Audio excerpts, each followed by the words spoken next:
Oh, look out. Right, so morning everybody. My name is Dave. I work for Microsoft, and the first thing I have to do is to explain I have a comedy job title. So I am Microsoft UK's Chief Envisioning Officer. Check that out, right?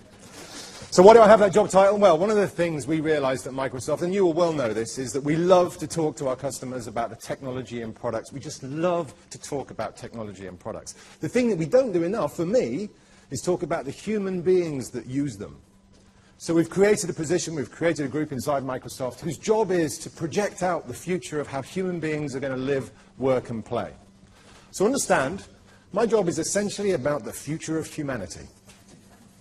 Now when you have a job that's about the future of humanity, I think you'll agree you deserve a job title with a certain degree of pomposity. I think I've achieved that.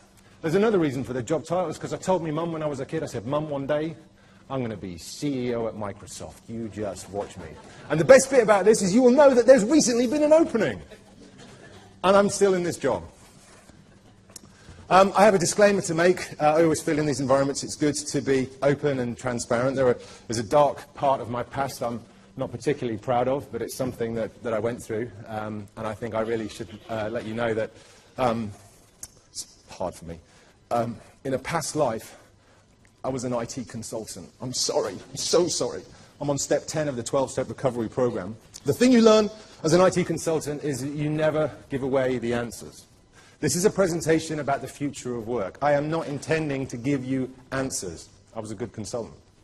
What I want to do is I want to leave you with questions. I want to open up a dialogue for how we think the future world of work is going to shape up. Because if we understand what the future world of work is going to do, then I think we can be much more mindful about the kinds of skills that people are going to require to be effective in that world of work. So a final piece of background about me. This is my 8th birthday. It's my mum and my auntie Mabel. And I know you'll find this hard to believe, right? So I've dedicated my entire career to the IT industry, some 20-odd years. I have chosen to work for one of the world's largest technology companies. I have gone to the extremes of personal grooming to grow a beard and a ponytail. And I also quite like Star Trek. I know that will be a surprise for many of you. The thing is, Star Trek's really important when you're a young, naive, gullible kid like what I was, because it teaches you that technology is supposed to be a force for good in our society. It's supposed to be something that enables human beings to achieve more than they could do on their own. That's why I signed up for a career in IT. My problem is, like many of you, I got 20-odd years experience in IT, and I look around, and I don't see this liberating force.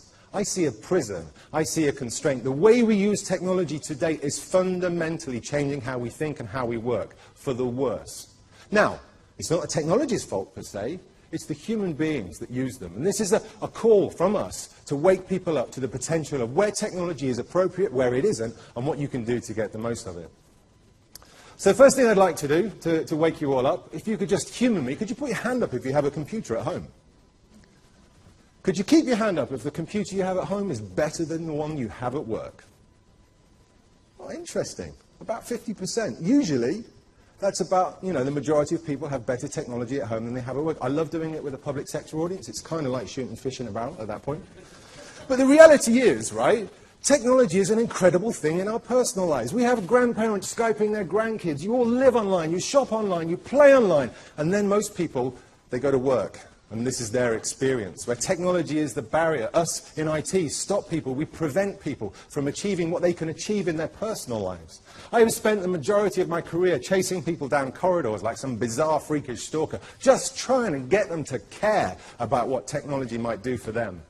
These days that chase still happens, but it's the other way around. People chase me down the corridor because they want more from technology. They want to achieve more. So we did some work about this, and actually this piece of work stems from a conversation me and a buddy of mine has. He runs business audience PR for Microsoft, and frankly, we were so frustrated with Microsoft case studies. As wonderful as they are in terms of marketing material, the standard Microsoft case study will start with a pithy business problem, have some big UK brand name in the middle, British Airways, whoever, and then end in a SharePoint implementation. And whilst those documents are really, really important, I think they fail I think they fail to engage in a conversation with all of you about the issues that you think about every day. What are the challenges that you face? What will the future world of work look like? So we set out last year and we wrote a book called Business Reimagined, which was simply trying to point out some of the challenges we face. The book's available for free. I'm a cheap date. You can get it on Amazon if you have a Kindle, or I can give you a download link. But the book, again, just essentially establishes an argument for what we can do with technology. And it starts in a scary place. It starts with the fact that we know that the majority of people are disengaged at work, not really that bothered about what they do. And I don't care, I'm not making any moral judgment about whether it's better to live to work or work to live. The reality is, given the amount of time that we will all spend at work in our working lives, the thought of not being engaged, frankly, terrifies me. We also know there's a direct correlation between disengaged employees and disengaged customers. So we thought that can't be right. What else is the problem? And as we scratched further in, we found that our very definition as a society, our definition of productivity, is part of the problem. Because thanks to the Industrial Revolution, we've broken a connection with the outcome of what we do as organizations. We have broken the outcome into a series of interlinked, standardized processes. So, for example, if I work for a car manufacturer, I no longer worry about how good the car is because you're paying me to make widgets. Why this is the gesture for making widgets, I don't know. It kind of feels like it should be. Making widgets, pulling pints, it's all the same. And the thing is, in approaching those standardized processes, you've done two really important things. You're paying me on widgets, not on how good the car is, so guess what? I really don't care how good the car is. I just want to make sure that my widgets are the best damn widgets that this company's ever seen.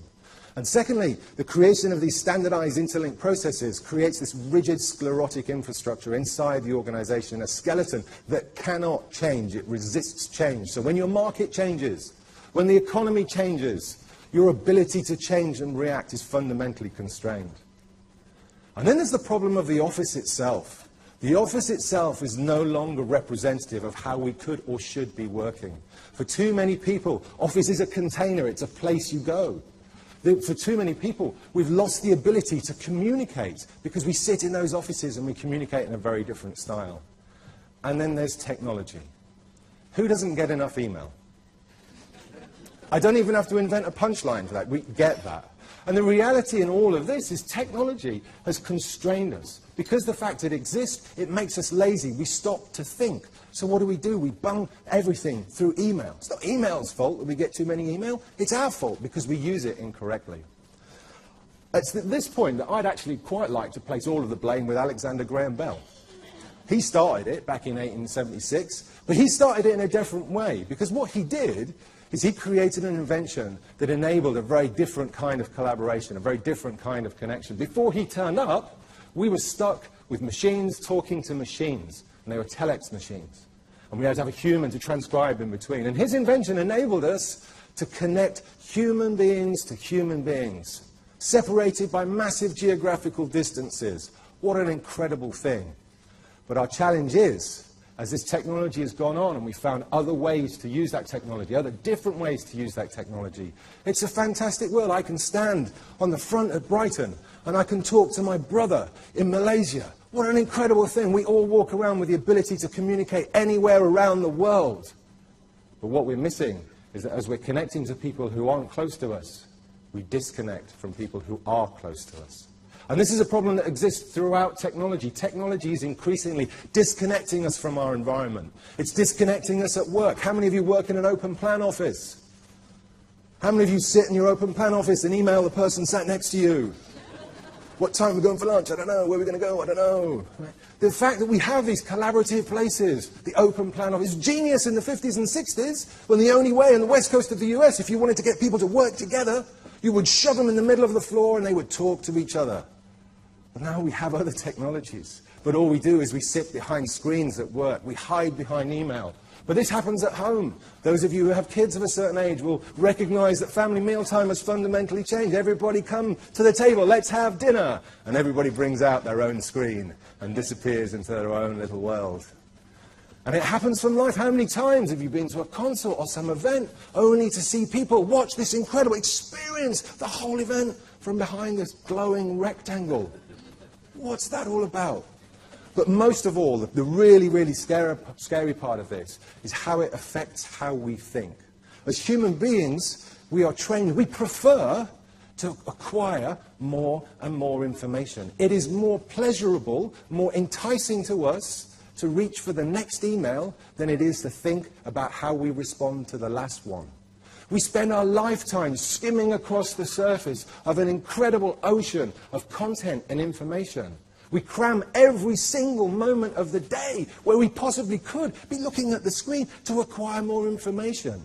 And it disconnects us. It disconnects us from our environment, but it disconnects us from the ability to think deeply, to consider the information that we've consumed, to do something with it, to use that part of our brain.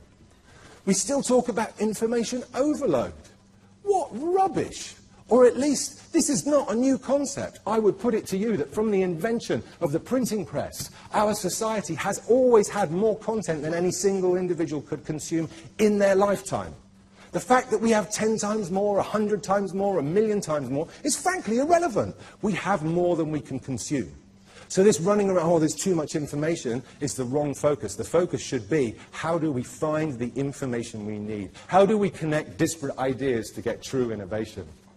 And then we have coping strategies. We have basically a principle that has come from the world of computing, an electronic principle called multitasking.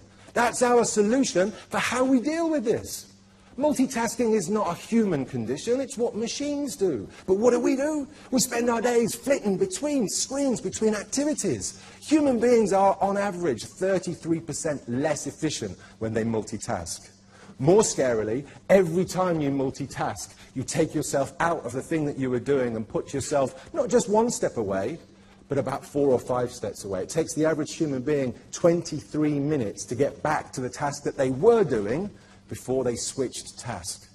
So this whole concept about being in the moment, about focusing on what we need to do, is something that we need to claim back from machines. We need to start thinking very differently. And we need to use the technology for what it's there to do. So we need better filters. We need better filters to discover things. Now, there's lots of controversy about filters. There was a great book called The Filter Bubble, Eli Paris, who talked about how search engines are dumbing us down, man, right? They're only showing you content that we think you want to see. Well, do you know what? He's right to call that out. But what we fail to understand is that we've been in our own filter bubble for probably a couple of 100 years. Every time we make a choice, every time we choose which newspaper we're going to read, every time we choose which TV channel that we're going to watch, we are already entering into our own filter bubble. And the job that we have to do, organizations like Microsoft and Google, is we have to show you that the filter bubble is A, really important, because you can't read every newspaper published in the UK every day. And secondly, we need to reintroduce this thing called serendipity. We need to help you discover stuff that you didn't know you were looking for. The challenge that we have is if we don't fix these problems, if we don't reclaim back our role as human beings in how we use and think about technology, working smarter is no longer an option. The only thing we will have left to do is work harder, send more email. And I refuse to accept that. I grew up on Star Trek, right? I bounce out of bed every morning like one of those happy, just antagonizing puppies that you would just like to move away. Because I just want to see what technology can do. I want a different future of work. I want to see a world where technology enables us to achieve great things. So there are a few things that we can do to help this on its way. Number one, we need to reclaim the definition of the word work. Work for too many people is a destination. It's a place you go. Not right. Work is an activity. Work is something that you do. There is no reason today for most people to only think about work in the context of a specific location, their container, their office. We all walk around with more power in our pockets than used to be on our desks 5 years ago. We have broadband at home, mostly. We have mobile broadband. We should be afforded by our organizations the choice every single day to choose the most appropriate location for the work we have to do at that moment in time.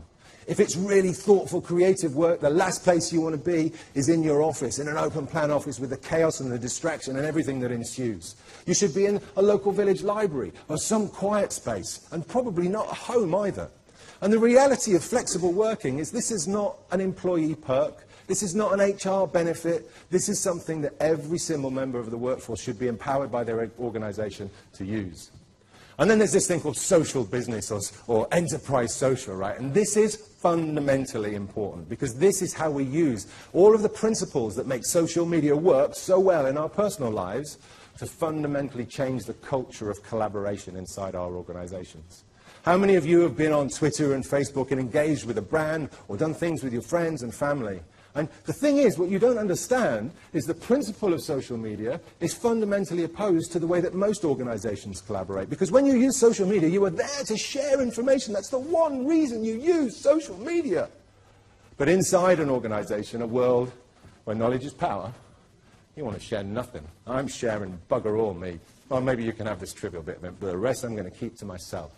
And what we're seeing is two very different kind of cultures come into the workforce. And this is not just about kids. We're all using this stuff. And we're wanting people to break out, to unbox the inbox, take the information that's stored inside email or another knowledge repository and make it available to everybody inside the organization. Because what we see is just as social media has revolutionized the way we live our lives, for whether it's governments and how they think about their citizens, whether it's our relationship with local government or central government or even brands, all of the incredible benefits that that offers are just as applicable inside an organization as they are outside of an organization. It flattens the hierarchy. The world comes tumbling down when you engage in an open and collaborative dialogue right across your organization. I'll give you an example that actually happened to me. So my day job is I work for Bing, the search engine. And there's a guy in our organization called Chi Lu. Now, Chi Lu is effectively God, as far as I'm concerned, because he's the guy that Satya Nadella has said, for the next 10 years, Chi, our entire online services strategy is yours. You've got to figure it out. Everything we do online is down to Chi Lu. So the other day, we're in our open enterprise social collaborative tool space for Bing, Yammer, as you know it. And I'm in the Bing discussion forum, and we were discussing a critical business issue, crucial to the future of our business. We'd run out of Bing sweatshirts in the company shop. Seriously. And who should be on this thread but Chi? Now, Chi's like 10 levels above me in the organization, reports to Satya, and yet he's right in the stratosphere of the organization, but he's also right here with me, down in the weeds, at the pointy end of how we do business. And he's like, yeah, listen, use my Costco, just get some sweatshirts sorted and let's move on. Now, old school people will be looking at that and go, aye, aye. Busy then, are you, Chi? Yeah, world of online services got you busy, got enough time to do that. People like me look at that and just think that's so empowering, because that guy, he stood next to me. I can reach out, I can collaborate. And you could hear at that moment all of the hierarchy of our organization just come crashing down. This is the thing that starts to engage employees, because they realize they've got a voice. They realize that they're just like every other single member of the organization, and they can control where things go. Because it's about the power of the network. When you open things up, when you unbox the inbox, you open up all of the knowledge that the entire organization has. You break free of stovepipes. You push it into places where everybody can see it and see what they do. And we've seen this play out on social media. We can see this play out inside organizations. But then there are some other really fundamental changes coming, some technological changes that we really need to understand. I did mention at the front, I did warn you, I was an IT consultant, and no good IT consultant does a technology presentation in this day and age without saying big data. So there you go, I've done that. Big data is actually really important because it's going to enable a really, really different kind of way of working. I would also venture into the world of hyperbole, and I tell you that big data is going to force us to question what it means to be human. The insight we will get from data and how we use that data will give us a whole bunch of evidence. We'll turn our scientific understanding on its head. Our entire history of science is based on a tiny bit of fact and a huge amount of guesswork. In a big data world, a true big data world, not this mishmash that we live in today, but where we're going, our sample size is no longer n equals 100, or n equals 1,000, or n equals 1,000,000. It's n equals all. And when you have an n equals all world, everything changes. Because we move away. We move away from trying to understand causation, and we settle just for correlation. I'll give you an example of where that was the case. We did a project with a hospital in Seattle, and they had a challenge on one of their heart wards where basically the patients were coming in, and a significantly high proportion of the patients who had heart surgery were coming back a few weeks later with complications. Nobody understood what was going on. So we came in, and we took a big data approach. So we weren't looking for causation, we were simply looking for correlation. And by analyzing a whole bunch of disparate sets of data, we looked at patient records, we looked at environmental stuff, and all around, we found that there was simply a correlation between people who had a history of mental disorder and complications with heart surgery. And it was depression. So nobody knows why that's the case. But from the hospital's perspective, we don't actually need to know why. We know that the correlation exists, therefore the hospital can do what they did, which is to put in a whole bunch of procedures to spot anybody coming in with a mental disorder or history of depression, put the appropriate measures in place, and guess what happened? Their readmission rate dropped significantly. This is the world that we're heading into, and it's going to be powered by these things: algorithms, machine learning. This is how technology, how computers learn and make insight from data. It's essentially pattern recognition. And you use these things every single day. Every time you use a search engine, every time you play online, every time you translate a language using a translation service like Bing Translator, you're using one of these algorithms. Microsoft Research will tell you our #1 priority is machine learning, because this is where we unlock the power of data. And over time, these services, #1, are going to become much more accessible to normal human beings. I'm not going to need 7 heads and 4 PhDs in order to use this stuff. It's going to be regular people like me and you accessing the power inside our organizations. But secondly, they're going to drive incredibly transformative services. And I want to give you one example. This is an example from our labs, using the power of machine learning, pattern recognition, to essentially provide language translation for individuals. Let me play the video.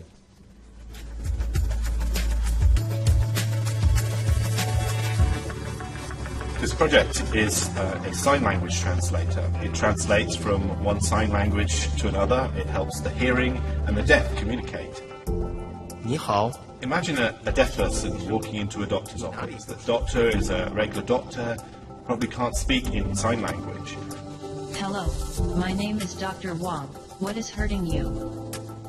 But the patient wants to communicate with the doctor. Today they'd have to use maybe writing, and it would be very artificial. But here with this technology, they could use signing, and the doctor would be able to understand that signing. Another scenario is an information kiosk, say at an airport. Hello, how can I help you? And rather than, say, the person seeking information at that kiosk being deaf, imagine if the person at the information kiosk was deaf. Which way is the taxi stand? Now a hearing person can come to that kiosk and ask questions of the deaf person, and the system can help them communicate with the deaf person and vice versa.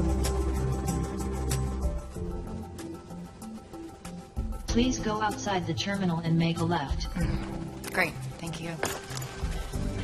I always love how cheesy those videos are at the end. The reality about these services is they're going to fundamentally transform the opportunities we have as human beings. What you saw there was language translation. That stuff exists today, right? And we use it in our everyday lives. I have an 8-year-old son. He has a nut allergy, right? One of those nasty nut allergies that usually involves a white van and 2 blue flashing lights turning up. And thanks to the access to that kind of machine learned technology, I could be on holiday in Spain a few years ago, and like any good Englishman, I know 2 words of Spanish, beer and scorchio. And I could stand there in the middle of the supermarket and use my phone. I could pick up a pack of biscuits. I could use the phone's camera to look at the ingredients, and it would translate those ingredients, tell me whether there are any nuts in the packet. I could speak to my phone. My son has a nut allergy. Have you got anything on the menu that it would be okay for him? And it would either speak to the waiter or waitress or show them the text. This stuff is changing what we're capable of. And I would put it to you, and I get that this is a bit provocative. So my 8-year-old son, should I bother to get him to learn a foreign language? I don't know. Now, all right, I know that some of you have probably had an allergic reaction to that. But this is no real difference to when I was a kid, right? When I did my O-levels and A-levels, I did maths with a logbook and a bloody slide rule. And it was at a time when we had a big debate as a society about the role of pocket calculators. Should we allow them in school? Should we not? Should we allow them at college? Should we not? Let me tell you, I'm a better bloody mathematician with a calculator than I am with a logbook. Yes, I need to know the basics of arithmetic, but the technology lifts me. It enables me to do more. These kinds of technology are going to present us with opportunity after opportunity for what we should do as human beings. We just have to exert our control and our understanding and our insight to know when that's appropriate and what we have to do. So moving forward, there are some things I want you to think about in terms of the future world of work and how that correlates to your role in preparing for the future world of work. In order to get ready, we need to think very differently about what technology means to us as individuals. Number one, let me tell you, the future world of work is going to require transformational people. People who are not looking for a single vocation. People who are looking around to make use of all of the skills that they have as individuals and find the best way to bring value to their organization. I sat down a few weeks ago with a CMO for one of the world's largest retailers, and what he described to me was, listen, Dave, I'm responsible for transformational customer experience.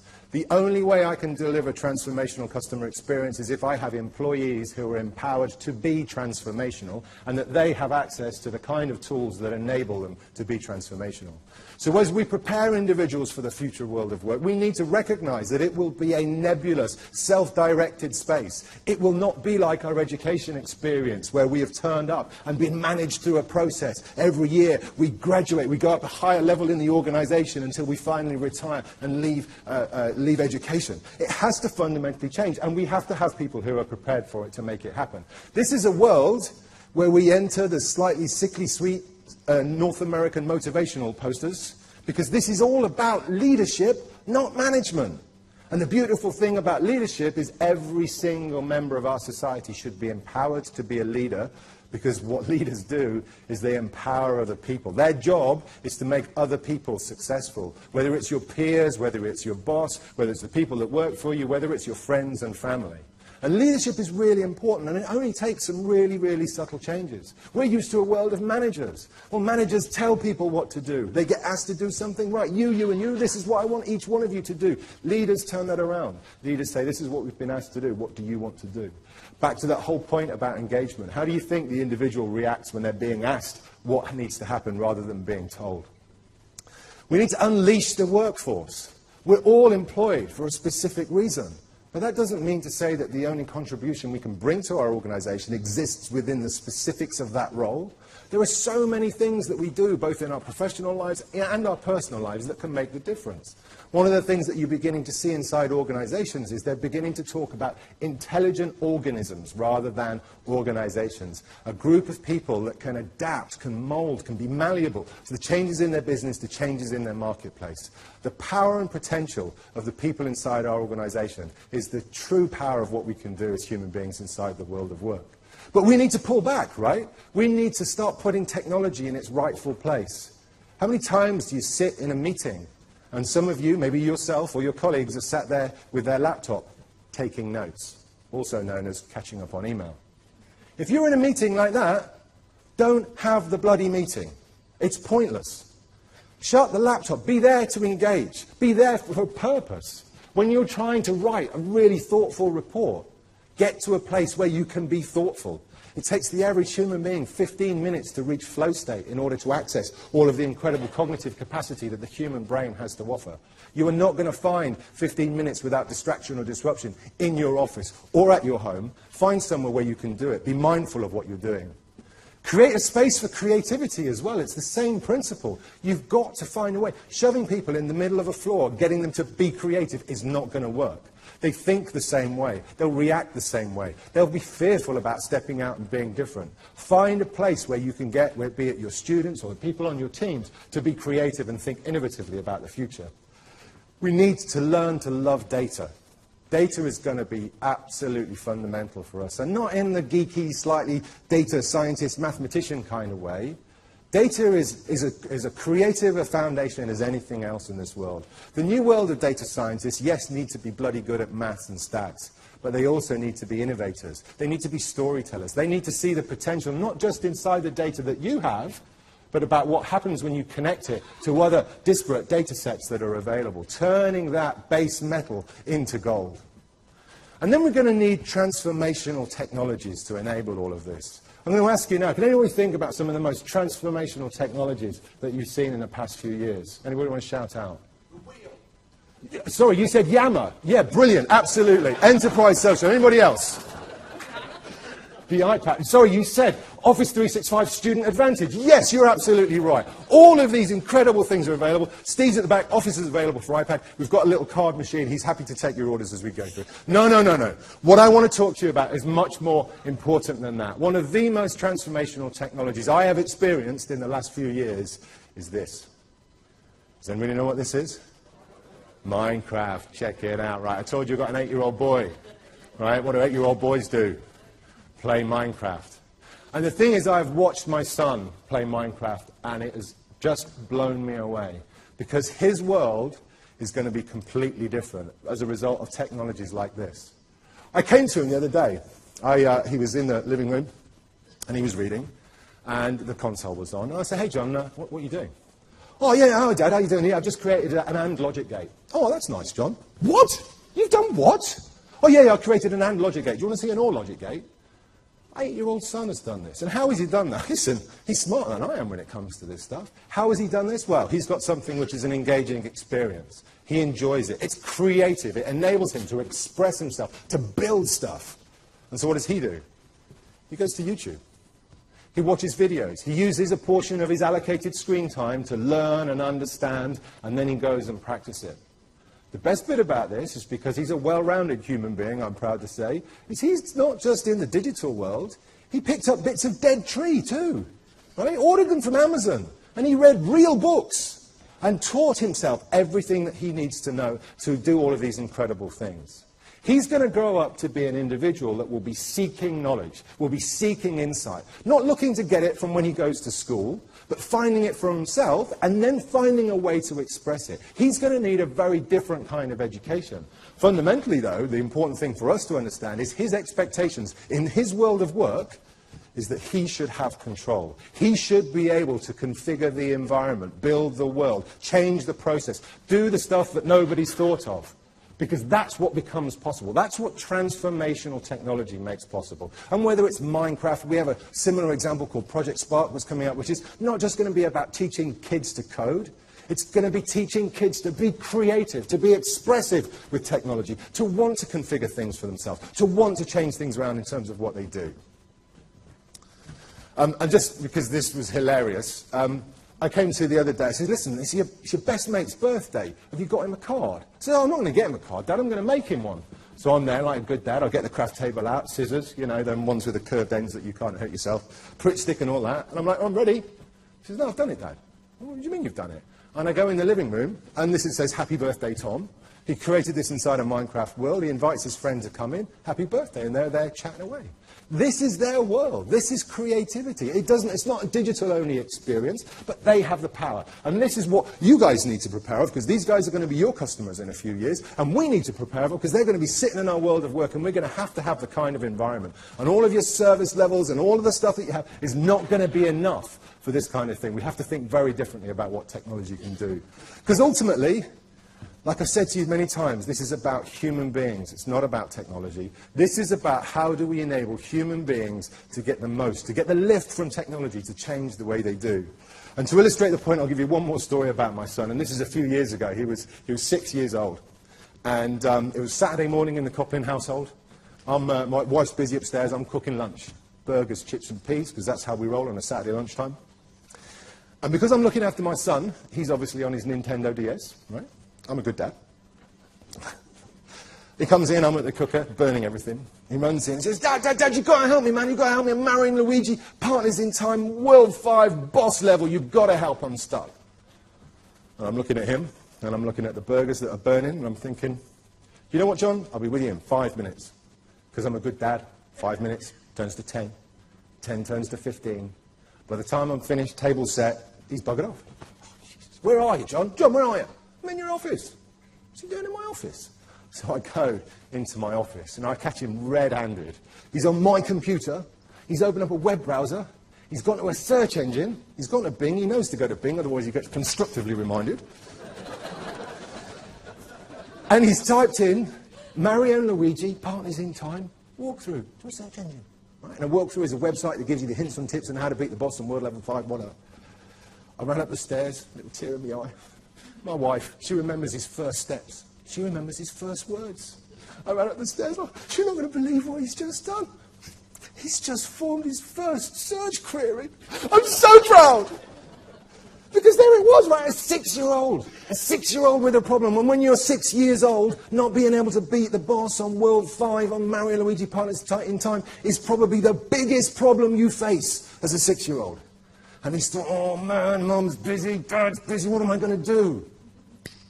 Technology. Technology has the answer.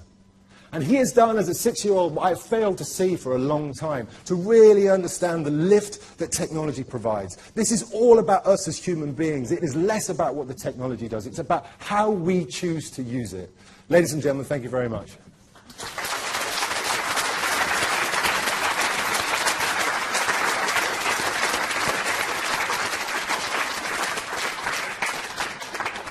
Thank you very much. That was super, very provocative. So, questions? We've got a few minutes. Luke? Luke? John? Luke? Thanks, that was really interesting. The question I'd like to ask is around getting you... I can hear you, and I'll repeat the question. Oh, major engineering. Check it out. I can hear you, so if you just go ahead, I'll repeat the question. I'm Luke Taylor from University of Bristol, and the question I'd like to ask is about how we bring people together. So we've got these young people who are really engaging from, as you say, a very early age in technology. I've got sort of similar experience at home, but it's then how we get some of the older people together. So I won't go into karaoke after this. And actually, it's almost like widening participation at a university level. It's like how we make this inclusive and we don't create a digital divide, I suppose. Yeah, absolutely. And there are a number of levels of challenge I think we face. And listen, don't for a minute think that this is all about the kids, right? It's just about young people or, digital natives and all that. We're all changing in our expectations of technology. So there is something that's happening over time, and it will take a long time. That means, even the people, the people you may have in your organisation that like to wear their ignorance of IT like a badge of honour. Don't know nothing about computers. Like, that's a good thing, Even those people, I guarantee you, are starting to learn more about technology and expect more. So something over time is going to happen. But I think it takes a really special, bold, courageous organisation to really sit and look at the potential of what could be done here. And whether it's about things like classroom flip, and I know that's probably a bit cliched, but really understanding the opportunity. And if I think about Minecraft as the example for my son, why shouldn't he have access to the best teaching from around the world online? That's fantastic. He still needs a very different collaborative. He still needs to be able to communicate. He still needs to be a part of the collaborative experience. But he needs an organisation that's really going to accept that and bring that out. And I know that's a challenge for all of us, really, because that's not been our experience.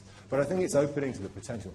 The thing I think is really crucial in this is not to think about this as digital only. I think that's another mistake that we make. This, our world is not, entirely a digital world or entirely an analog one. We have to blur the boundaries, and we have to understand where's the best place to make sense of it. So I want my son to be able to talk to human beings. I want him to be able to communicate properly as part of the team. But equally, I want to make sure that whatever environment or organisation, be it academic or in his world of work, that there's a mindset there that kind of, this sounds a bit trite, but anything's possible. So yeah, I'll think about it a different way. So I think it requires us to be as malleable as these individuals who are thinking very differently about what the potential is. I'm not sure if I answered your question, but it felt great for me. So. There's another one here, Colin? Yes. It's coming, it's coming. Thanks very much. Is it working? Yes. Yeah. Colin Addy, University of Wolverhampton. I've thought for a long time we just aren't grasping what we could do with big data, and I think the problem is technology is not there. And I don't think the answer is SharePoint in all, with due respect. SQL Server, obviously. Is there anything coming that you can see that is going to allow us to handle big data at an organisation level, let's say, in the same way that, say, Bing or Google handles it on a global level? Yeah, there is. So your idea of correlation rather than causation starts becoming There's two sides to the big data problem, I think. One of them is a technological side, and you're right.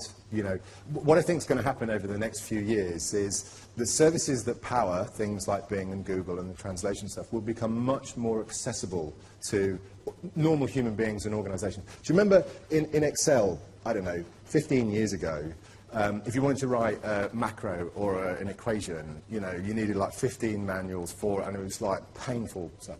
Well, then the Office ribbon comes along, and love it or loathe it, there was a button there you could click and it would help you. The kind of algorithms that we're looking at are going to be brought down to that same kind of level so that you have access. If you forgive me, I'll give you one product example today. We have a product called Power BI, which enables you to use a natural language to query an unstructured data set. Now, it does that because you type in something like, tell me who sold the most in the last 3 months, And what it does is it queries Bing, and it says, Bing, listen, these are the words I've been given. Use your pattern recognition, your machine learning, to tell me, what does that mean? And then Bing provides that. And this is the comedy for me about Microsoft and Bing, and everybody thinks we're out to out-Google Google. No. You know, having access to that kind of algorithm empowers all of these incredible services. That's the point of what we do. So these services become more accessible, but that's just the technology component. What I'm far more worried about is, if you like, the cultural side of big data. And sometimes we're a bit to blame for this as an industry, because we talk about big data in terms of business intelligence, and I think we undersell the potential of what happens. We've got organizations looking inside their own data, but they're not looking for the innovative things that they could do with it. They're looking about how could we understand a bit more about who we sold to what. The reality about big data is, what happens is when you look at the data that you've got, number one, could you use that elsewhere and maybe sell it to somebody? But the real magic happens, and I think this is very similar to alchemy, is where you take that data and you add it to another disparate data set, something that, you know, maybe looked even less relevant at the time. But you bring those two together and you start to get some really incredible opportunities. And I just think culturally, organizations are not yet there. And we have a responsibility to help people to start to see that and showcase that. So I think you're absolutely right. Any more? Yep. Andrew?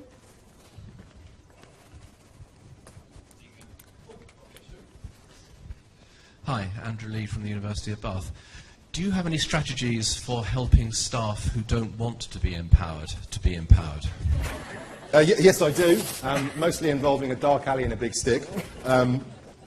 No, I just don't buy the myth of people. You know, we all make a choice about how digital we want to be, and that's a very personal choice. But I think the myth of someone who wants to be completely disengaged is wrong. And increasingly you're seeing, I mean, my favourite test of this, if you want to see how this works, right, watch Question Time on a Thursday night. And while you're watching Question Time, follow the Question Time hashtag on Twitter. And what you'll see is not a bunch of kids hurling abuse at each other, it's a bunch of grown-ups engaged in a democratic conversation about how we should run our country.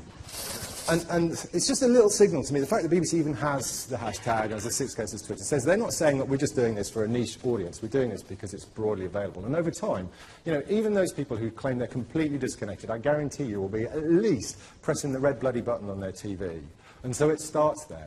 The thing to do is not to force them, not to push them too far. We're not all going to be running around like social media freaks. We don't all have to do that. But if we recognise the value, even in the limited areas where we are, we start to move forward. The other thing that's changing as human beings, I think, is we're becoming a bit more resilient and accepting of change. Do you remember the old days of IT? You know, you changed the operating system or the desktop build or the finance system or whatever, and you'd have to worry about training. You know, oh God, we're going to have to train everybody. Oh God, we're going to pull everybody out. What are we going to do? Well, when was the last time Amazon or Facebook or somebody sent somebody around your house? You know, I'm really sorry. We've changed the interface a bit. We thought we might like some training before you know. And I'm not saying we don't bitch and moan about the changes, but we're quite resilient as human beings, and we suck up the change and we move on. And I think people are becoming a bit more accepting of that moving world, moving target. I mean, we need to do it sensibly. We don't want to completely disorient them. But I think we can rely on human beings. And the final piece as part of that is, I think people want more these days from technology than actually we provide them in many cases. The way they engage with brands, the way they engage with their friends and families, leads them to come into the office to expect to be able to do more. So I don't think there's a specific solution. I think we have to do it gracefully and with respect. But I think we have to understand the days of people opting out are kind of over. And not because we're going to force them, you know, any which way. But there's enough going on, there's enough value that people want to get involved. Time for one more? Yep, in the middle.